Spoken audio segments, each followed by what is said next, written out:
Всем привет! Никита Баландин, компания «Не просто ремонт», распаечные коробки. Какая технология монтажа, как все это должно быть, как выглядит. Непосредственно сама распаечная коробка, куда приходят провода.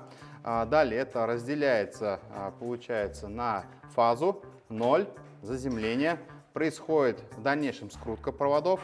Дальше оголенная часть либо паяется, либо производится сварка проводов. Потом оголенная часть провода закрывается термоусадкой. И аккуратненько это все укладывается внутрь и запечатывается. В дальнейшем, в принципе, уже обслуживать эту коробку нет необходимости, потому что все сделано грамотно и по технологии.